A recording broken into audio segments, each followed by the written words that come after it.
अशोक जी ने अनामिका जी को रास्ता दिखाया कि आप उस ओर हैं, और अशोक जी बीच में बैठे हैं लेकिन मध्य मार्गी नहीं है। ये कौन सी बात होती है जो साहित्य को क्या हमेशा सत्ता विरोधी होना होगा? अशोक जी, आवाज आ रही है? हाँ। मैं उससे पहले ये बता दूं कि जब आपको मेल भेजा गया था, हाँ। जिसमें आपका इंट्रोडक्शन लिखा कि साहित्य अकादमी पुरस्कार उन्हें मिला है, उन्होंने कहा नहीं, उसमें लिखो कि मैंने साहित्य अकादमी पुरस्कार लौटाया है।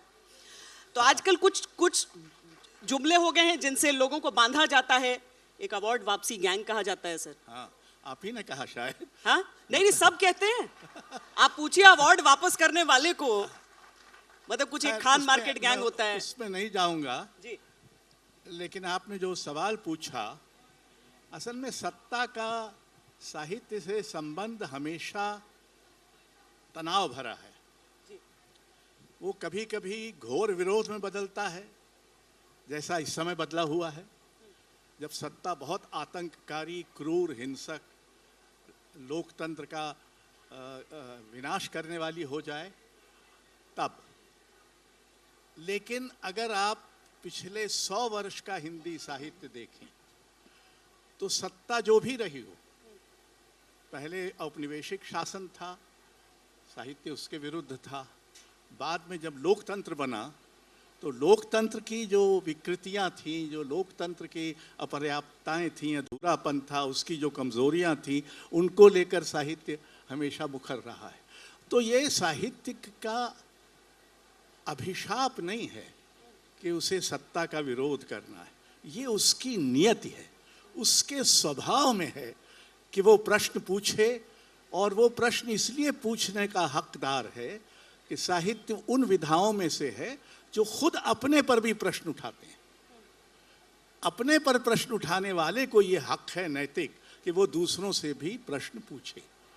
तो इसलिए आपके प्रश्न का नाति संक्षेप उत्तर यही है। नहीं, होता क्या है अनामिका जी कि रामधारी सिंह दिनकर अगर लिखेंगे कि सिंहासन खाली करो कि जनता आती है, तो जिनके विरुद्ध लिखते हैं वो, सर माइक मुझे लगता है ये वाला माइक आपका, तो जिस सत्ता के विरुद्ध लिखा जाता है, वही जब सत्ता के से बाहर होते हैं तो उन शब्दों का इस्तेमाल करते हैं जो सत्ता में उस समय रहते हैं उनके लिए। ये बड़ा विरोधाभास रहता है। लेकिन एक साहित्यकार के लिए क्या ये बाध्यता है कि आपको सत्ता के विरुद्ध बोलना है? जो अगर सत्ता में आपको कोई चीजें अच्छी लगने लगे, आप उसके बारे में बोलने लगे, तो क्या साहित्य बिकाऊ हो जाएगा? देखो, प्रभुता पाई काई मध नाही, ये होता ही है कि जब आदमी सत्ता के बीच में एकदम सभी तरह के सत्ता संचालन के लिए और सभी तरह के पावर पॉलिटिक्स के अधिनायक के रूप में बैठ जाता है, तो थोड़ा थोड़ा उसका ध्यान, उसका साइकोफेंस से वो लगातार ऐसे लोगों से घिरा रहता है जो उसका मनोबल बढ़ाते रहते हैं, और वो सही भी कुछ करना चाहे तो उसको वो सही सलाह नहीं मिलती। तो जो भी दूर खड़ा है, जैसे ये फोटोग्राफर ही है, वो मार्जिन पर खड़ा है, तो मार्जिन से खड़ा होकर उसको फोकस करने में सुविधा होती है कि किस पे सुविधा क्या करना है, एक क्रिटिकल एंगल उसको बनाने में सुविधा होती है। तो जो दूर खड़ा है और उसको शायद एक सही विमर्श देने में सुविधा होती है। तो ये पोजीशनिंग का सवाल है कि आप जो सबसे ज़्यादा परेशान हाल है उसकी तरफ उसके साथ ही खड़े हैं, जो भी जिस स्थिति में परेशान है। कविता चाहे किसी की समझ में नहीं आती हो, लेकिन हर गरीब आदमी, हर स्त्री, हर परेशान जनजाति या जाति ये सोचता है कि वो कवि जी हैं, वो हमारे आदमी हैं। तो जनता का आदमी होने का जो एक विश्वास कवियों ने अर्जित किया है, वो उनको एक क्रिटिकल स्टांस में रखता ही है, वो एक तरह से समीक्षा दृष्टि देता है।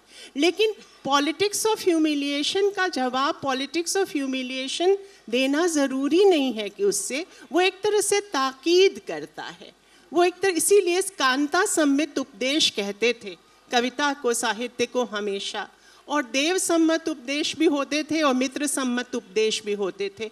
लेकिन कांता सम्मत जैसे औरत समझाती है, कविता का स्वभाव औरत के स्वभाव जैसा होता है। वो कम बोलती है, इशारों में बोलती है और ये समझती है कि सामने वाला मेरा इशारा समझेगा, बुद्धिमान को इशारा काफ़ी। तो इस तरह से वो आपके भीतर जो बैठा हुआ मनुष्य है, वो चाहे कहीं भी हो, कुर्सी पे बैठा हो, चटाई पर बैठा हो, आपके मनुष्य को उजागर करने की कोशिश करती है, एक ऐसा उलाहना देती हुई जैसे भ्रमर गीत की नायिकाएं देती हैं।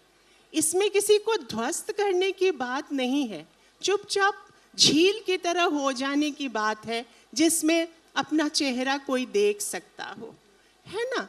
खौलते हुए पानी में चेहरा नहीं दिखता, आवेग शासित व्यक्ति को अपना चेहरा नहीं दिखता, लेकिन कोई झील बन जाता। कविता लिखने के प्रक्रिया में आदमी के भीतर की खौलाहट कम हो जाती है, वो झील बन जाता है।